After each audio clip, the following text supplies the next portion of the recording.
da Luta é um livro idolatrado, tem uma porção de fãs. Grande parte desses fãs, inclusive, compreende a obra como um grande chute na cara do consumismo e demais futilidades do dia a dia. Pessoalmente, eu não questiono que uma pessoa gosta ou deixa de gostar, mas eu acho que é sempre válido a gente refletir através de uma mensagem pronta. Principalmente quando para trazer ressalvas de uma história que talvez não seja tão perfeita assim.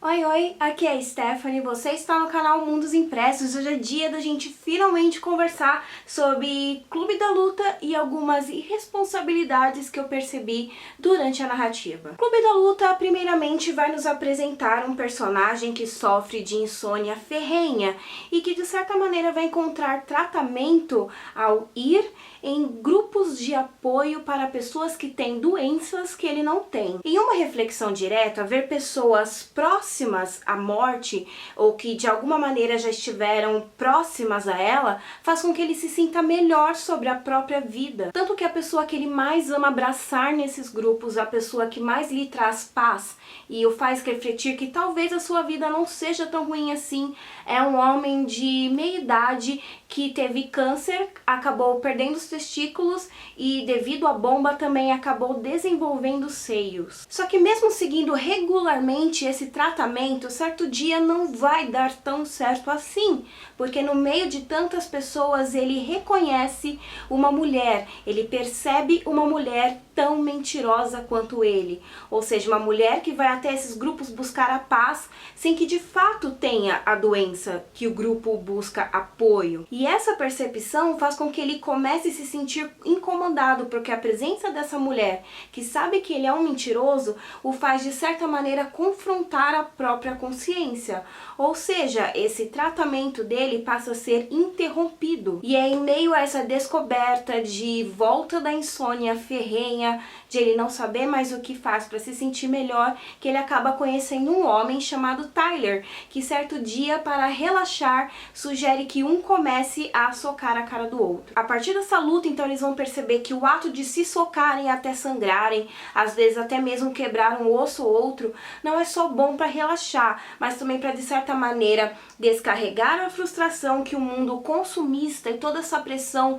social coloca na vida deles. E, além disso, na visão de algumas pessoas, o ato de se socar acaba soando como uma metáfora que diz respeito a como devemos nos calejar ou até mesmo, de certa maneira, ter orgulho das nossas próprias cicatrizes. Mas, pessoalmente, considero o livro misógino, homofóbico, agressivo e até fascista. Sendo o fascismo, inclusive, o tema que eu mais gostaria de abordar, principalmente por conta de como é um assunto muito discutido no dia a dia. Para tanto, vamos falar um pouquinho sobre o Clube da Luta. O que é o Clube da Luta? Basicamente é um clube composto por homens liderados pelo Tyler, aquele cara que o nosso protagonista conheceu certo dia, lembra? Os membros desse clube então são orientados a lutarem entre si como forma de criticar o consumismo. Só que para fazer parte desse clube eles não podem conversar sobre ele, eles não podem questionar sobre ele e muito menos refletir. Um membro do Clube da Luta ele só participa, só luta, porque teoricamente é somente isso que eles precisam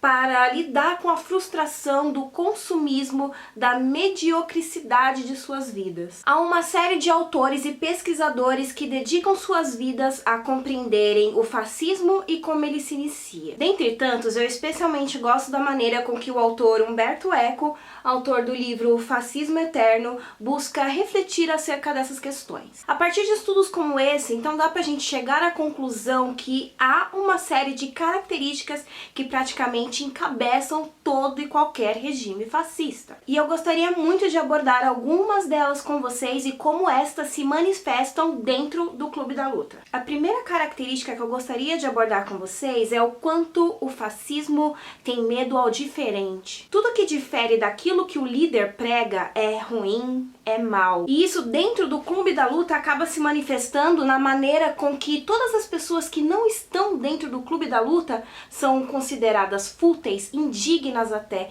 inclusive capazes de contaminar aqueles que estão dentro. Tanto que a segunda característica fascista que eu gostaria de abordar com vocês é a maneira com que esse tipo de regime coloca os seus membros em constante ameaça. É como se fizesse com que as pessoas ficassem constantemente na defensiva, apreensivas, porque o fascismo vai criar essa angústia nas pessoas para fazer com que elas se sintam fechadas e constantemente ameaçadas, como se qualquer coisa externa pudesse atacá-las a qualquer momento. Na narrativa, esse medo constante vai se manifestar na maneira com que eles não podem falar sobre o clube da luta fora do clube da luta, como se falar o que acontece lá dentro fosse colocar todos e a própria instituição em perigo. Principalmente quando a ideia do clube da luta se torna muito mais inflexível e desistir do clube acaba colocando até a própria vida da pessoa em risco. Terceiro ponto importante, o fascismo se coloca terminantemente contra a opinião crítica. Ou seja, o fascismo se opõe a tudo que faz a pessoa questionar,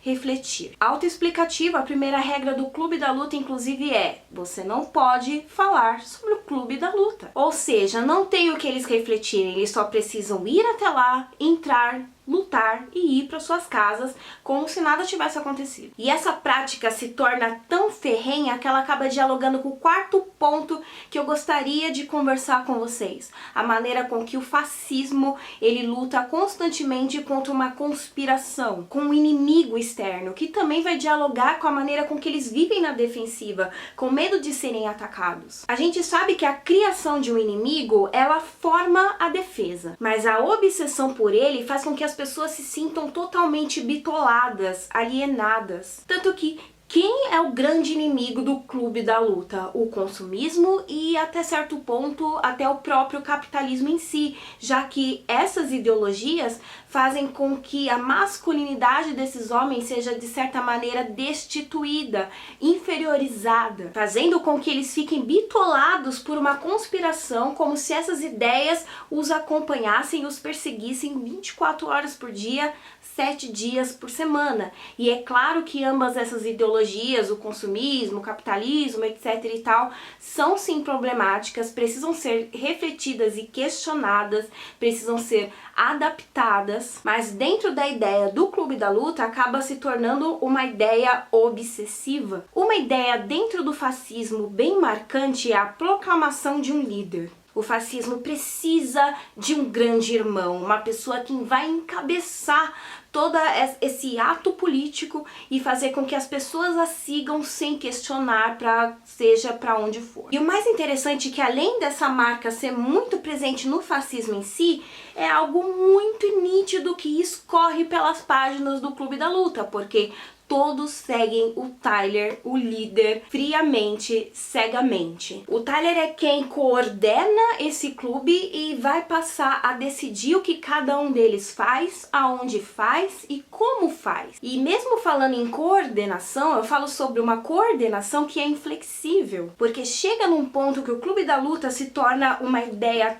tão rígida que as regras se tornam imutáveis, já que elas são capazes de colocar a capacidade da pessoa em xeque, mas jamais a regra que lhe foi por ela recebida. A sexta característica, de certa maneira, até acaba dialogando com a misoginia e a homofobia presente na obra, porque ela fala sobre como o ato fascista vai reprimir e controlar a sexualidade. Além de as mulheres não entrarem no Clube da Luta, os homossexuais homens são hostilizados, seja numa narrativa direta ou não. Desde o início da narrativa, a gente percebe que as pessoas que fazem bem para o protagonista, que fazem-no se sentir melhor sobre a própria vida, são aquelas que que possuem ou adquiriram características que são socialmente conhecidas como femininas. São homens que tiveram câncer e perderam seus testículos, são homens que têm traços femininos no rosto, no corpo, são homens que desenvolveram seios, ou as mulheres propriamente ditas. O ato de ter traços femininos ou de perder a masculinidade faz com que esse homem, esse protagonista e os demais membros do Clube da Luta se sintam superiores superiores e, consequentemente, melhores sobre as suas próprias frustrações. Como se não bastasse a única presença feminina que vamos ter de fato na obra, que é a personagem Marla, além de ela ter relação sexual com ambos os homens, ela é incapaz de sequer saber sobre o Clube da Luta. Assim, a personagem acaba se mostrando como uma espécie de alívio hétero, que vai comprovar a masculinidade desses homens que, apesar de terem lutado quase sem roupa, no chão, etc e tal, no fim da noite eles compartilham a mesma mulher. E eu com certeza faria um vídeo só sobre isso, porque rende e rende muito. Mas enfim, uma sétima característica muito presente na obra é o quanto o regime fascista incentiva seus membros a agirem sem pensar. Como as próprias regras já dizem, você não fala sobre o Clube da Luta, você não pergunta sobre o Clube da Luta, você não menciona o Clube da Luta, você sequer quase pode pensar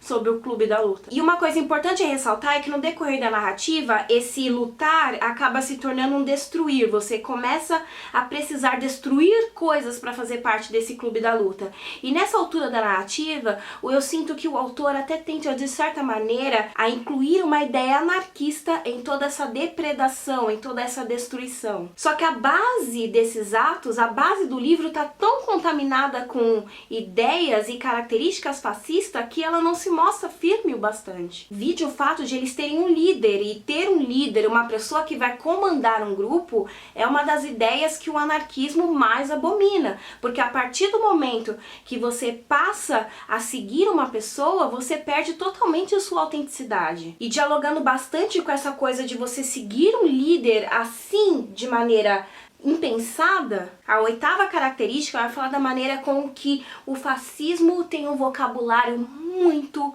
limitado e preciso. E eu posso contar nos dedos, inclusive convido vocês a contarem também as falas típicas do Clube da Luta. Geralmente é dois homens ao centro, comecem a lutar, parou, por hoje deu, vocês precisam lutar, ninguém fala sobre o Clube da Luta, vocês não podem pensar ou questionar sobre o Clube da Luta, e essas ideias são constantemente repetidas. E essa é uma prática, inclusive, semelhante àquela implantada em Admirável Mundo Novo, em que as pessoas, desde do início da sua vida, são constantemente conduzidas a ouvir as mesmas frases simples, curtas, que são constantemente repetidas até que elas se tornem uma grande verdade, até que elas se tornem tão enrijecidas que são quase que intrínsecas a ela. Ou seja, nenhuma das frases vai se mostrar complexa, na verdade todas têm que ser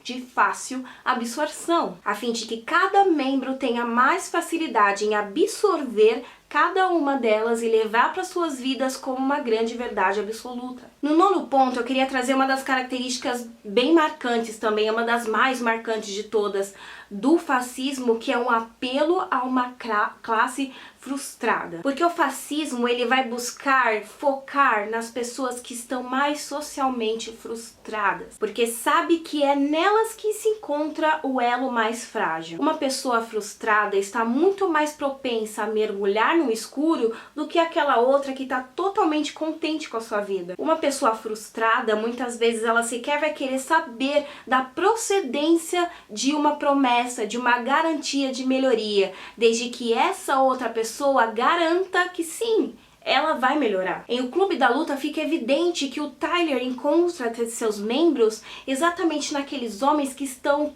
totalmente sem rumo, que podem ser facilmente conquistados por uma promessa de vida melhor, mesmo que essa promessa, com o passar do tempo, acabe exigindo o comprometimento de suas próprias vidas. E por último, mas não menos importante, a 10ª característica fascista: a rejeição por ideias modernas. Nunca há o que melhorar, nunca há o que aprimorar, nunca há o que questionar. E isso fica evidente no Clube da Luta quando você não pode modificá-lo. Você tem uma ideia fixa, você tem que seguir nessa regra fixa e você não pode desviar dela sequer 1 milímetro. Porque como aquilo funciona é claro. Você entra, você luta e você vai embora, sem chance de mudar o script. E no fim, esse grupo então vai se tornar um grupo de homens alienados, bitolados e inflexíveis, que por estarem cansados do mundo, acabam criando uma nova maneira de opressão. E o que é o fascismo se não a repressão, do que o aprisionamento das ideias? Vivemos em uma era em que a frustração humana está cada vez mais presente. E essa base, por estar tão fértil, ela acaba também sendo muito mais passível de alienação, porque é muito fácil você persuadir uma pessoa que está sem perspectiva, é muito fácil você seduzir uma pessoa frustrada com qualquer tipo de solução,